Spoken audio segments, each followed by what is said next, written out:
Boa noite, queridos. Deus abençoe cada um. Com certeza ligado, né? Já todo preparado aí, Bíblia na mão para o estudo. Então que Deus possa te abençoar e que realmente hoje seja mais uma quarta-feira de bênção para as nossas vidas. Deus tem nos proporcionado o alimento da sua palavra toda quarta-feira através da irmã Cláudia. E por isso estamos aqui. Boas-vindas a todos. É o que nós desejamos ao culto de oração dessa noite. Vamos orar. Pai de amor, agradecemos-te por mais essa quarta-feira que a tua igreja se reúne para estudar a tua palavra. Agradecemos, Senhor Deus, pela vida da irmã Cláudia, que o Senhor levantou para que nesse tempo viesse nos trazer estudos maravilhosos como tem feito. Meu Deus, continue abençoando a tua serva, capacitando, e que esse amor, ó Deus, no que ela tem em seu coração de prestar serviço a ti, seja cada dia maior. Que nós outros estejamos, ó Deus, receptivos à tua palavra e que possamos, ó Deus, aprender mais para te servir melhor. Agradecemos por essa oportunidade, em nome de Jesus. Amém. Graças a Deus, irmãos. Nós queremos convidar a todos que estejam atentos e vamos, neste momento, cantar o hino de número 20, Amor Perene. Vamos cantar com toda a alma, né? Com toda a força do nosso pulmão, adorando o Senhor.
Leitura bíblica em João capítulo 21,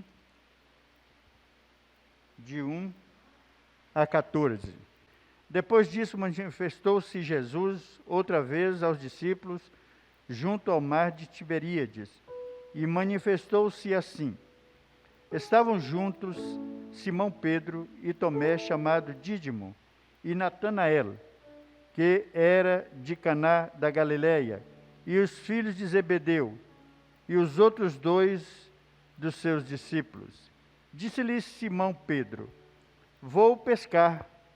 Diz-lhe eles: também nós vamos contigo. Foram e subiram logo para o barco, e naquela noite nada apanharam. E sendo já manhã, Jesus se apresentou na praia, mas os discípulos não o conheceram que era Jesus. Disse-lhes, pois, Jesus: filhos, tendes alguma coisa de comer? Responderam-lhe: não. E ele lhes disse: lançai a rede para a banda direita do barco, e achareis. Lançaram-na, pois, e já não a podiam tirar, pela multidão dos peixes. Então, aquele discípulo a quem Jesus amava disse a Pedro: é o Senhor. E quando Simão Pedro ouviu que era o Senhor, cingiu-se com a túnica, porque estava nu, e lançou-se ao mar. e os outros discípulos foram com o barco, porque não estavam distantes da terra, senão quase 200 côvados, levando a rede cheia de peixes. Logo que desceram para a terra, viram ali brasas e um peixe posto em cima e pão. Disse-lhes Jesus: trazei 2 peixes que agora apanhaste. Simão Pedro subiu e puxou a rede para a terra, cheia de 153 grandes peixes, e sendo tantos, não se rompeu a rede. Disse-lhes Jesus: vinde, jantai. E nenhum dos discípulos ousava perguntar-lhe: quem és tu? Sabendo que era o Senhor. Chegou, pois, Jesus, e tomou o pão, e deu-lhe, e semelhantemente o peixe. E já era a 3ª vez que Jesus se manifestava aos seus discípulos, depois de ter ressuscitado dos mortos. E depois de terem jantado, disse Jesus a Simão Pedro: Simão, filho de Jonas, amas-me mais do que a estes? E ele respondeu: sim, Senhor, tu sabes que eu te amo. Disse-lhe: apacenta os meus cordeiros. Tornou a dizer-lhe 2ª vez: Simão, filho de Jonas, amas-me? Disseram-lhe: sim, Senhor, tu sabes que te amo. Disse-lhe: apacenta as minhas ovelhas. Disse-lhe 3ª vez: Simão, filho de Jonas, amas-me? Simão entristeceu-se, e por lhe ter dito a 3ª vez: amas-me? E disse-lhe: Senhor, tu sabes tudo, tu sabes que eu te amo. Jesus disse-lhe: apacenta as minhas ovelhas. Na verdade, te digo, que quando eras mais moço, te cingias a ti mesmo e andavas por onde querias. Mas quando já fores velho, estenderás as tuas mãos, e outro te cingirá, e te levará para onde tu não queiras. E disse isso significando com que morte havia ele de glorificar a Deus. E dito isto, disse-lhe: segue-me. E Pedro, voltando-se, viu que o seguia aquele discípulo a quem Jesus amava, e que na ceia se recostara também sobre o seu peito, e que dissera: Senhor, quem é esse que há de trair? Versículo 21 diz: vendo Pedro a este, disse a Jesus: Senhor, e deste, que será? Ou seja, o que será deste, né? Deus se diga abençoar a sua palavra nos nossos corações.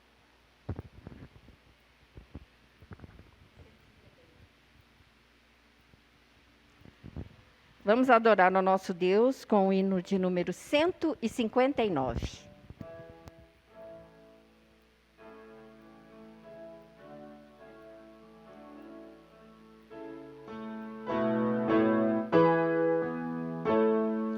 Dirijo a ti, Jesus, minha oração, a ti que tudo vês no coração. Eu venho te adorar, tua graça suplicar.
Irmãos, enquanto nós estivemos cantando esse hino, com certeza os irmãos viram no vídeo o número das contas da igreja no banco, né? Banco Itaú e Banco Santander. E os irmãos que fizeram as suas transferências, que Deus possa estar abençoando, multiplicando as suas finanças, os seus recursos, e que você continue fazendo para a glória do Senhor, com alegria, porque bem-aventurado aquele que contribui com alegria para o Senhor. Com certeza o Senhor vai retribuir muitas vezes mais. Que Deus esteja abençoando. Queridos, nós temos todas as quartas-feiras, além de estudado a palavra de Deus, nós temos tirado também momento para oração. Como nós falamos no domingo de manhã e domingo à noite, nós temos muitos motivos para colocar diante de Deus. Nós temos agradecimentos, né? Nós somos gratos a Deus por tudo aquilo que Ele tem feito em nossas vidas, mas nós temos muitas necessidades também. O nosso viver diário é uma luta constante, e por isso nós precisamos orar para que Deus esteja nos sustentando, nos dando a sua graça para vencermos as dificuldades. Nós queremos apresentar alguns pedidos, principalmente pelos irmãos que estão entristecidos pela perda de seus familiares. Semana passada nós tivemos a perda do seu Juraci, pai da Jana. Ele foi embora. Mas temos outros também que estão em situações bem precárias. E nós sabemos que os leitos já acabaram, os CTI também estão lotados. Só mesmo a misericórdia de Deus. Só mesmo a misericórdia de Deus. Estejamos orando, irmãos, por aqueles que estão.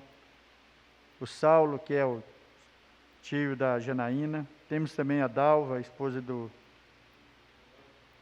De quem? Ela é a esposa do Linduarte. Esposa do Linduarte, né, do irmão Linduarte. E ela é irmã do Tuninho. Precisamos orar também. E pedir por muitos outros que estão, a Sara, temos também a Cremilda e muitas outras pessoas que estão precisando. Esteja orando, queridos, esteja orando. Com certeza, os familiares ficam menos tristes, não diria felizes, mas menos tristes em saber que você também está intercedendo por alguém das suas famílias. Vamos orar neste momento, coloque-se diante do Senhor, derrame a sua alma diante do Senhor, agradeça a Ele por todos os benefícios, louve ao Senhor, engrandeça o Senhor, mas peça também ao Senhor, porque com certeza Ele tem muito para nos dar.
Deus de amor, Deus de imensa bondade, Senhor dos céus e da terra, Senhor nosso. Nós te agradecemos, Senhor, porque mais uma vez nessa semana, o Senhor nos concede a oportunidade de estarmos diante do Senhor. Sabemos, ó Deus, que em todos os momentos o Senhor está conosco, mas esses dias de domingo de manhã, domingo à noite e na quarta-feira, nós tiramos, ó Deus, para que a Tua igreja se reúna no mesmo espírito de adoração, de contrição. Oh, meu Deus, esteja visitando cada coração neste momento, quebrantando e dando, Senhor Deus, o entendimento da Tua palavra que será exposta daqui a pouco. Mas, ó Deus, pela Tua misericórdia, receba, Senhor Deus, no Teu trono de graça a oração de cada um dos Teus servos. E atenda, ó Deus, segundo, não propriamente as nossas necessidades, mas segundo a Tua vontade e a Tua bendita misericórdia. Abençoa, Senhor Deus, aqueles que estão enlutados, trazendo, Senhor Deus, de volta a alegria de conviverem com aqueles que ficaram, trazendo de volta, Senhor Deus, a comunhão com aqueles, ó Deus, que estão ao seu lado, mas trazendo sobretudo, ó Deus, a alegria de poder servir ao Senhor, de poder, ó Deus, estar sempre prontos, amando e glorificando o Senhor que é nosso Deus.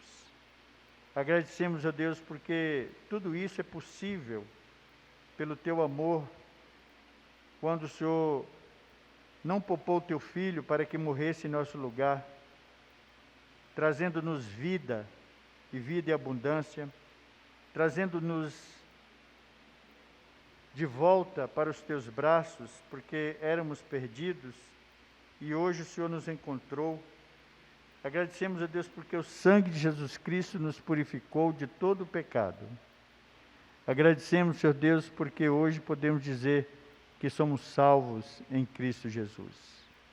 Meu Deus, abençoe, Senhor Deus, cada pessoa que deixou o seu pedido de oração. Abençoa a Dalva, Senhor, nossa irmã querida, naquele leito de enfermidade. Nós sabemos, ó Deus, o perigo, os riscos, hoje, ó Deus, de infecções em todos os lugares. Não sabemos como, mas, ó Deus, essa infecção alcançou a Tua serva. Meu Deus, abençoe, meu Deus, a Tua filha neste momento de luta, de tristeza, de dor. Ó Deus, seja o companheiro fiel da Tua serva. Abençoando também o seu Saulo, tio da Janaína. Ó meu Pai, abençoa aquela vida, Senhor Deus. Visita neste momento, dando alívio e dando a esperança, Senhor. Abençoe, Senhor Deus, tantos outros que estão internados e que não nos vêm à memória os seus nomes, mas e aqueles que estão em casa, no leito de dor, ou mesmo, Deus, com outras doenças que não os deixam sair, meu Deus, e que às vezes tem tirado a paz da família, ou mesmo do enfermo. Abençoe, Senhor Deus, com a Tua infinita misericórdia, dando o alívio. Seja, Senhor Deus, o linimento, o remédio que tira a dor, que dá o alívio, mas alivia sobretudo as suas vidas espirituais, para que o conhecimento da Tua palavra chegue àqueles que não têm, e que, ó Deus, haja salvação neste momento. Abençoa a Tua igreja, Senhor, nesses dias de tristezas que passamos, mas de alegria ao mesmo tempo, porque sabemos que nós temos um Deus que tudo pode e não nos desampara. Nós pedimos, Senhor Deus, que o Senhor esteja nos conduzindo agora no estudo da Tua palavra, abençoando a Tua serva, irmã Cláudia, que tão bondosamente aceitou em estar conosco todas as quartas-feiras, trazendo, Senhor Deus, a Tua palavra ao nosso coração. Capacita a Tua filha a cada dia, abençoa a sua família, abençoa a sua saúde, abençoa a sua tia que está doente. Oh, meu Deus, abençoa toda a família. Nós pedimos, ó Deus, que o Senhor abençoe a família Bela Vista, para que cada dia mais possamos ser unidos para a glória do Teu nome. Agradecemos pelos Teus servos que estão trabalhando na multimídia, no som. Agradecemos, ó Deus, por todos que te serviram nesse dia, porque sabemos, ó Deus, que o Senhor nos deu o dom para servir, e por isso estamos aqui como instrumentos nas Tuas mãos. Nós agradecemos em nome de Jesus. Amém. Boa noite, meus amados irmãos. Mais uma vez estamos aqui para trazer um estudo da palavra do Senhor. É muito bom saber o que a palavra de Deus diz sobre a nossa segurança em Jesus Cristo, sobre a certeza da nossa salvação, sobre o nosso relacionamento com o Senhor Jesus, com os irmãos também salvos pelo mesmo sangue precioso de Jesus Cristo. Sobre esta nossa salvação, que muitas vezes as pessoas não entendem bem, que eu gostaria de falar, baseado na palavra de Deus aos irmãos nesta noite. O que é a salvação do crente? Muitas pessoas pensam que a salvação do crente é apenas um ato de Deus. É, sem dúvida. Sem dúvida, a salvação depende essencialmente de Deus, porque foi Ele que veio ao nosso encontro, deixando o céu para nos trazer a vida eterna e no final da vida nos conduzir à gloriosa morada dos salvos, que é aspiração para todos nós. Mas muitas pessoas confundem algumas palavras que estão relacionadas com a nossa experiência de fé, com a nossa experiência de salvação. E eu gostaria de pensar com os irmãos nesta noite sobre os 4 pilares da salvação. 4 pilares da salvação. São 4 palavras, são 4 experiências que temos durante o processo da salvação. Porque a salvação pode ser entendida como um ato se pensamos na ação de Deus em vir ao nosso encontro. Mas é um processo, porque assim que recebemos a Jesus como nosso Salvador, nós passamos a cultivar a fé que nos levou a Ele, para que a nossa vida de fato seja cada dia relacionada e condizente com a vida de nosso Senhor Jesus Cristo. Então há 4 palavras que nós usamos para descrever a salvação da nossa alma, que, embora sejam similares, não são sinônimas. São palavras diferentes, mas que mostram também experiências diferentes neste processo da nossa salvação. E a primeira palavra, o primeiro pilar desta nossa salvação é o que nós chamamos de arrependimento. O que é o arrependimento? O que é o arrependimento? Alguém ilustrou o arrependimento com um batalhão em marcha. Ele vai, o batalhão, em determinada direção, de repente ele ouve do comandante a ordem: meia volta, volver. É a hora de voltar. Então o arrependimento não é propriamente a volta. A volta é outra coisa. O arrependimento é o momento em que a pessoa, reconhecendo os seus pecados, reconhecendo que está trilhando o caminho errado, põe um ponto final na sua jornada. Descobre que está errado e para. E para. A palavra grega é metanoia e significa mudança de mente. Ele mudou não apenas de mente, não apenas de pensar que estava no caminho certo, mas mudou também de atitude, de posição. Então não é apenas um assentimento mental, é também uma atitude de decisão firme e deixar o caminho que ele percebeu que está desagradando o Senhor. Então a palavra de Deus fala do arrependimento.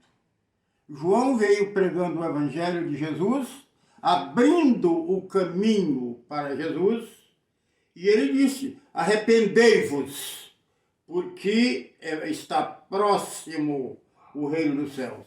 E Jesus começou a sua pregação como diz o evangelista Marcos, no capítulo 1, versículo 15, dizendo: arrependei-vos e crede no Evangelho. Por que crer no Evangelho? No arrependimento? Porque o Evangelho é a notícia alegre de que Jesus chegou.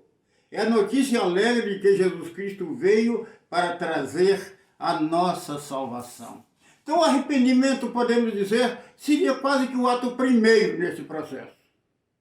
Sendo nós alcançados pela graça do Senhor Jesus, nós nos arrependemos dos nossos pecados. Colocamos um ponto final. Arrependimento não é sentimento de culpa, como muita gente pensa. Não é sentimento de culpa. Por quê? Porque no sentimento de culpa, a pessoa pode simplesmente sentir que está errado, que é culpado, mas não tomar uma decisão. Não tomar uma atitude de abandonar aquilo que está errado. Mas no arrependimento, sim. Arrepender dos pecados é abandonar os pecados e ouvir a voz de Deus, a palavra de Deus, o chamado de Deus. A segunda palavra relacionada com a nossa salvação é a palavra fé. É a fé. Em Hebreus capítulo 11, nós temos ali uma galeria dos heróis da fé. E começa aquele capítulo dizendo que a fé é o firme fundamento das coisas que se esperam e a convicção daquelas que nós não vemos.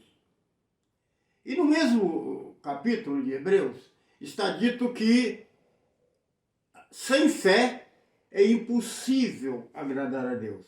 Essa expressão, agradar a Deus, quer dizer, é impossível ser acolhido por Deus, recebido por Deus para a salvação. Então, Paulo diz que nós somos salvos por meio da fé. Não somos salvos pelas obras, somos salvos por meio da fé. E isto não vem de vós, é dom de Deus. Não vem das obras. A salvação, a fé não vem das obras, para que ninguém se glorie, ou seja, para que ninguém se julgue merecedor. Então, a fé é este elemento, essa palavrinha tão pequena, que parece mágica, porque dela dependemos tudo em nossa vida. Há uma fé intelectual, e a patrística, a teologia patrística, define como assentimento mental a uma verdade exposta. Mas não é apenas assentimento mental. Paulo diz que a fé nasce no coração. Se com teu coração creres que Deus ressuscitou dos mortos, serás salvo. Em Romanos capítulo 10 nós temos esse texto maravilhoso. A palavra está junto de ti, e na tua boca e no teu coração. Essa é a palavra da fé que pregamos, a saber, se com a tua boca confessares ao Senhor Jesus e em teu coração creres que Deus o ressuscitou dentre os mortos, serás salvo. Visto que com o coração se crê para a justiça e com a boca se faz confissão para a salvação. Então, segundo a palavra de Deus, e essa palavra de Paulo, a fé nasce no coração. É um coração que sente o amor de Deus. É um coração que sente que Deus nos chama para estar com Ele, para viver com Ele. Então a fé não é apenas um sentimento mental. O sentimento de culpa pode ser, mas a fé é algo que parte do nosso coração. Lembrando que a palavra coração na Bíblia é sempre um símbolo de síntese da vida. Quando a Bíblia diz entrega o teu coração ao Senhor, ela está dizendo, entrega a tua vida ao Senhor. A terceira palavra neste processo de salvação, que consideramos como o terceiro pilar da salvação, é a palavra conversão. O que é conversão? Conversão é retorno a Deus. Retorno a Deus. Convergir. É muito ilustrativo comparar essa palavra ou explicar essa palavra com uma bicicleta, com uma roda de bicicleta. Ali está o aro da bicicleta e no aro da bicicleta estão os raios que saem do aro e se destina a um centro chamado eixo. Em direção ao eixo, os raios estão se convergindo. Há uma conversão para um centro. A mesma coisa com a conversão da nossa fé. Através da conversão, nós centralizamos, nós nos dirigimos a nossa vida no sentido do centro, que é Jesus Cristo. É por isso que às vezes nós dizemos que nós temos uma vida cristocêntrica. O que isso quer dizer? Quer dizer que Cristo é o centro da nossa vida. Ele disse, quando eu for levantado da terra, a todos atrairei, ou a todos convergirei a mim. Então, o pecador que se arrepende, que aceita Jesus como Salvador, ele se volta para o centro. Mesmo porque também a salvação em Jesus é o centro de toda a revelação de Deus, de todo o plano de Deus para a salvação da humanidade. Como Jesus é o ápice desse processo, ele é também o centro. É para ele que devem convergir todas as almas, todas as pessoas que querem alcançar a salvação eterna. Então, converter é voltar-se para Deus. Alguns profetas falaram muito na conversão de Israel. Particularmente Isaías e Jeremias são os que mais destacam essa necessidade de Israel de se converter ao Senhor, de voltar-se para o Senhor pelo fato de terem se divergido por causa dos seus pecados e de sua desobediência.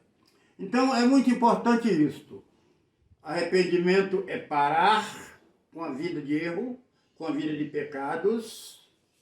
Fé é acreditar que aquela voz, que aquela palavra, que aquela decisão que tomamos foi uma revelação de Deus, foi um aviso de Deus, foi um conselho de Deus para a nossa vida, uma chamada para uma mudança de vida. Porque Deus não nos quer no caminho errado.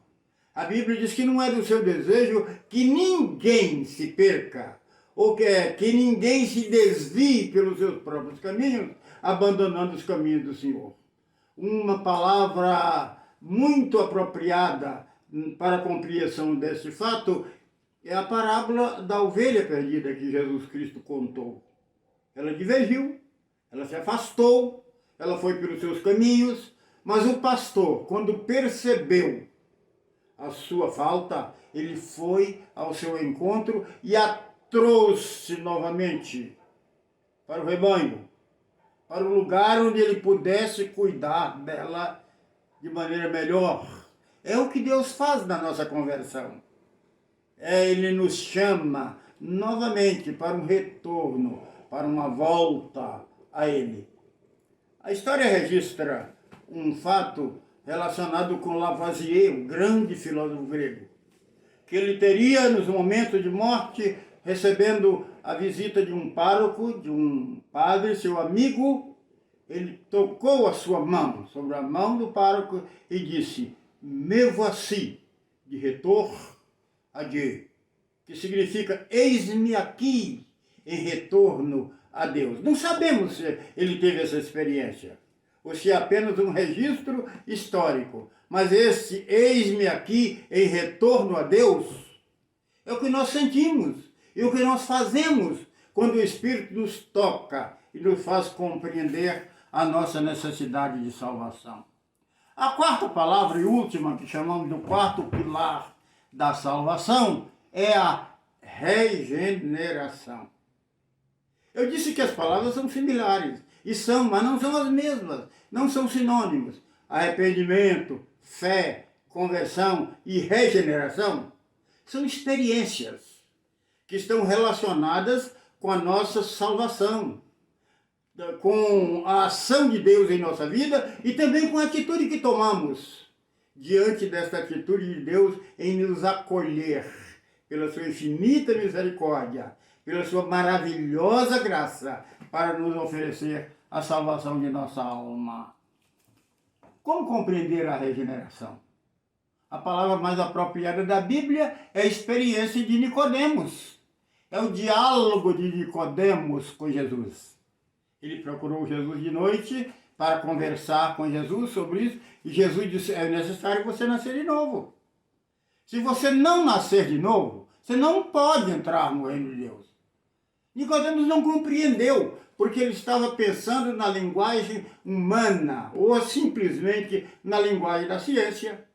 E ele disse, mas como pode? Sendo eu um homem velho, voltar ao ventre de minha mãe para nascer de novo? Jesus disse, não é isso que você está pensando. É nascer do Espírito. A Bíblia diz que Jesus foi gerado no ventre de Maria por obra e graça do Espírito Santo. O crente também recebe a nova vida em Jesus por obra e graça do Espírito Santo. É o Espírito Santo que gera no seu interior, no seu coração, a nova vida. E por isso ele nasce de novo. Nasce do Espírito, como disse Jesus. Ele disse mais, o que não nascer da água e do Espírito. A água aqui significa a palavra, como Paulo diz lá em Romanos, que foi com a palavra que é pregada, anunciada, que a pessoa alcançou a fé. A palavra de Deus, esta água. Que nos dá. E o Espírito de Deus atua em nossa vida e nos dá realmente uma nova vida. Não é uma vida consertada, não é uma vida adaptada a um novo sistema. Paulo disse, escrevendo aos Coríntios, segunda carta aos Coríntios 5, versículo 17. Aquele que está em Cristo, nova criatura é. As coisas velhas passaram, eis que tudo se fez novo. É tudo novo. Tanto que Jesus disse, se não vos arrepender-vos e não vos tornardes como criança, não podereis ver o reino de Deus. Através do arrependimento, através da fé, através da salvação de Jesus, nós nos tornamos crianças em Cristo. E é por isso que, como crianças em Cristo, nós passamos a confiar mais nele, a depender dele como nosso Pai, como aquele que cuida de nós em todas as circunstâncias. E esta fé que a criança tem nos seus pais é impressionante. A história da criança que estava em cima do muro e o pai convidou para que ela saltasse nos seus braços. Ele estava embaixo. Qualquer um de nós, irmãos, teria dificuldade de fazer isso, mas a criança se lançou nos braços do pai. Por que fez? Porque a criança confia.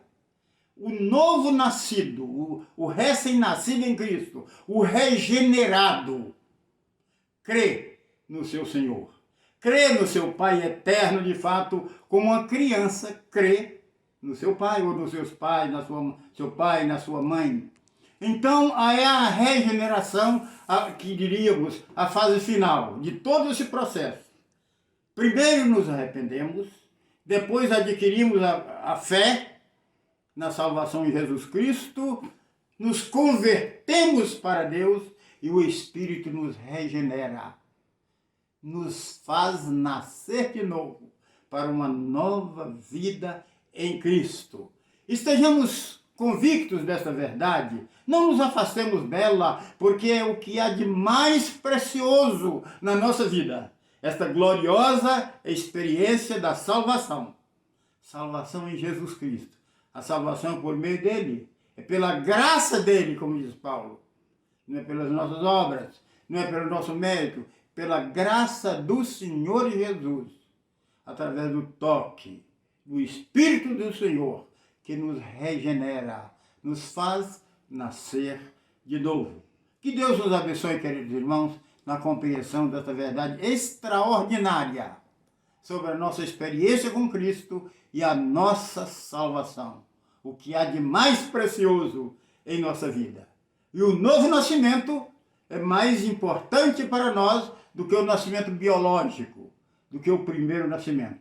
E alguém já disse que aquele que nasce apenas uma vez, ou biologicamente, morre 2 vezes. Porque tem a morte eterna também. Mas aquele que nasce 2 vezes, nasce biologicamente e nasce pela ação do Espírito. Morre apenas uma.